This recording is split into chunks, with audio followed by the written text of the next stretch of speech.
Hey now, Brawlers, it's time for another Board Game Brawl review with Nick Minahan, sponsored by BoardGameBliss.com. Hey folks, today we're going to take a look at Star Wars Risk, the Black Edition from Hasbro. Now, I'm not going to go into excessive detail about exactly what Star Wars Risk is. You can actually watch my full opinionated review of it by clicking on the link up in the top corner or down in the description section of the video. And I'll go into more detail there about the basic version of the game and all of its gameplay elements. Essentially what it is a simplified, less grandiose version of Star Wars The Queen's Gambit, which is long out of print and going for hundreds of dollars. So this one might be the only game in town, but they are thematically different in the sense that Queen's Gambit had to do with Star Wars Episode 1, The Phantom Menace. This one has to do with Return of the Jedi in the final battle of Endor. The basic edition of Star Wars Risk, which came out a couple of months ago on Force Friday, was a good game. That's my quick review of it. Again, you can watch the review from all the details about it, but it had very poor components. And even then, at the time, people were like, wait for the Black Edition. But as a reviewer, I couldn't wait. I wanted to review it. Well, the Black Edition has finally come out, and for right now, at least, at the time I think that I'm recording this, it's only available at Amazon.com. I have no idea if that's ever going to change, but for right now, it's the only place you can get it, and it's about double the price of the basic version. I think the original was like $25, something like that. This one is $50, so bear that in mind before we go any further.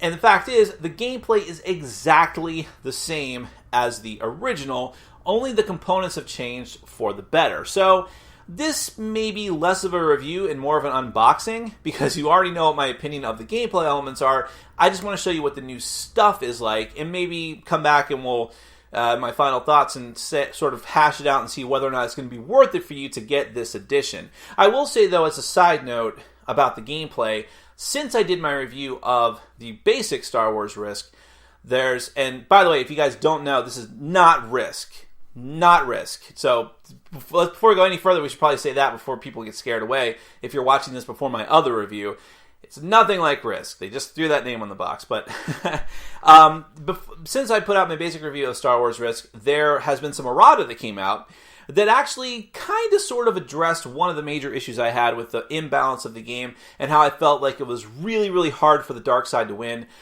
A couple of tweaks regarding how the Death Star and the other Imperial ships could destroy like the nodes where the reinforcements come in for the Alliance, and easier ways for the dark side to get cards kind of balances that out for the better, I think. So I might actually kick my review up maybe a half a point. I don't know.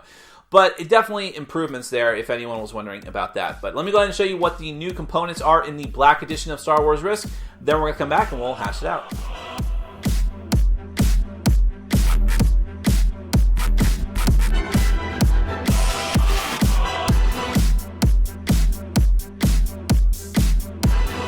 Okay, I'm going to show you the Star Wars Risk Black Edition. Just a quick unboxing, I suppose, is what you would call it.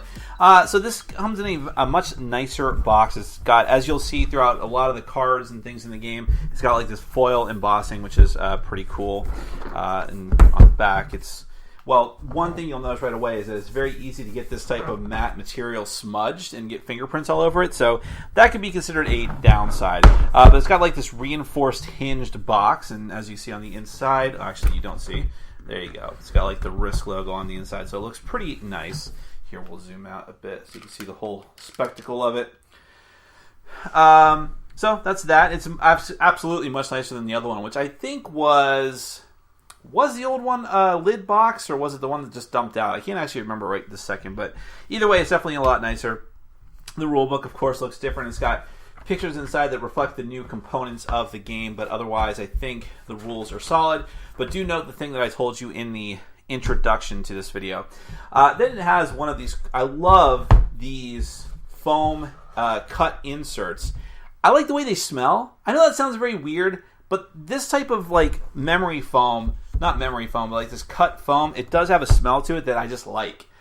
That's fine. Tell me I'm weird in the comments, but but this contains the board itself, which is a much nicer material. It's a shiny gloss and just a lot sturdier, and it doesn't come in a weird cardboard cutout that you have to punch out. That was like very, very strange about the original Star Wars Risk. It's like, you know how you punch out tokens for a game in a sheet of cardboard? The board came in a sheet like that. Have you ever seen that before? It was just very odd. This is a lot nicer. And then here underneath it, you see it's got these sideboards for the trackers for the hit points of the ships, the Millennium Falcon and the Executor. And then the Darth Vader, Luke Skywalker hit point tracks. And then, of course, the Battle of Endor, where you keep track of the progress of the rebels and also where you put the Stormtrooper tokens. We'll get to that in a moment. And then also in the die cut piece here are the Rebel Alliance tokens where the backup troops will sit, like the Y-Wings. I mean, I don't know. These don't look significantly different than their former counterparts, but it'll have the symbol of what type of ships goes here and so on for the reinforcements, the things that the Empire could potentially destroy. So that is that, and then you get into the main inserts, which has this cool Darth Vader bisecting thing here. There's nothing underneath this. And no kind of special stuff. It's just normal cardboard underneath, but it still looks pretty cool. And then everything has its place. Everything has its own little bin. A couple of the packages were actually sealed, and you have to bust those open. But otherwise, you've got dice. They're not anything special. There's D6s. They're almost like casino quality dice. All right, and so here's a baggie with all of the TIE Fighters, which I think are the same level of quality as the originals. But one thing of note in the same bag are the Stormtrooper tokens, which were actual cardboard tokens in the previous edition. So they don't look great. I mean, like, even if I focus in on them, there's not a lot of detail to them. But they're better. I mean, it's better to have those than the tokens. So there is that. Although, underneath one of these extra cards, which I'll get to in a second, are the tokens that you use as trackers for hit points and for the Rebel Alliance. Those are still cardboard tokens, unfortunately. That's something I definitely would have changed if I had any input into this whatsoever. But let's talk about those cards, because the cards have the same kind of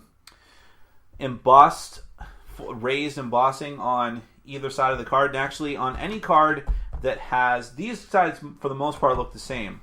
But any cards that have a star field in the background, like that have to do with the spaceship battles, have this UV gloss spot UV on them. I work in printing. I should know all this stuff by heart. So it looks a little bit better. It's very stark. Just, I guess, it stands out and reminds you right away, oh, these are for the space battle or something like that. I don't know. And then you have the dark side deck, which is the same. I mean, obviously it's got its own different commands, but the same type of deal going on. Spot UV for any of the space field cards. The miniatures for the different types of Rebel ships are the same. The X-Wings, the Y-Wings, the A-Wings. They're the same quality as the ones before, which is okay. I mean, they can't be huge, you know that, so I'm kind of okay with that. I'll get over it. But then, of course, what a lot of people were most interested in are the miniatures for the main Starship battle pieces. The Death Star, the Millennium Falcon, and the Executor. And so here is let's focus a little bit on that if we can. Let's see if I can get that better. So there's the Death Star. They all come in these little plastic bases that easily pop in. And, I don't know, it looks really cool to me. I mean, for a metal miniature, this is metal. It's really heavy. It's got some weight to it. And it doesn't look like it can get damaged too easily. And like I said, this sort of just pops right into the bottom, just like all of these metal ones do. So here's the Executor. Good quality. I'm sure people are going to paint them anyways, but I don't necessarily think they need to. It still looks really good on the table. Yes, and the elephant in the room here is why they decided to make the Millennium Falcon this sort of faux gold. I don't know. I guess it's to make it stand out from the other ones that are the same color. Otherwise, everything would have been the same color. I wish they would have kept it more legit. Even a different color like blue, like light blue or something, probably would have been better. But still looks better. Better than the cardboard token, which all of these were represented by in the previous one. So that's it. I mean, really, as I mentioned in my intro, the rules of the game are exactly the same other than some errata that has come out. So everything that you see here would be the reason you would go for this edition over the original Star Wars Risk. That's kind of a decision you're going to have to come to for yourself. But let's go to my final thoughts, and I'll tell you what I think. overall, I'm very happy with the presentation of the Black Edition. It's not like a huge, dramatic, like, oh my god, this is amazing compared to the other one type change, but it is very significantly good. To the point where, and I think this is cutting to the chase of what people really want to know, if you have not purchased this game yet, but you're interested in it, you've watched my review, you've watched other people's reviews, you've seen some buzz and been like, oh, okay, that looks pretty neat. I can't or won't get the Queen's Gambit. Let me go for this. I think you want to spring for the extra money to get this Black Edition. I know it's like twice the price, and I know I've heard people say, oh, but you could just go get some micro machines for the Death Star and for the Millennium Falcon, and you'll end up spending less money. But that's also more trouble, and I think that because the card stock is better and looks nicer, and just the whole presentation and the box looks nicer, to me, and I understand that it's not cheap and that every dollar is precious. I do totally get that, despite how many games I have, but I still think it's worth it to get the Black Edition if you're inclined to buy it and you haven't purchased the other one yet. If you do own the basic version of Star Wars Risk, that's more of a toss-up. At that point, I might say, find some replacement miniatures without buying this whole new game, or just don't worry about it, because the gameplay, again, is exactly the same, and I would encourage you to go and get that errata as well, but other than that, there's no functional difference here. I don't know that if you're not a reviewer and a maniac like me, that I could justify telling you going out to get the brand new edition of it. But I do think it's worth it if you're starting from scratch. I like all the changes that they made. I like the card stock. I like the boxes much better. Still, I would have gone for, a hobby board game box, but this is Hasbro. Baby steps, okay? They're not going to go full bore into making good decisions, but there you go.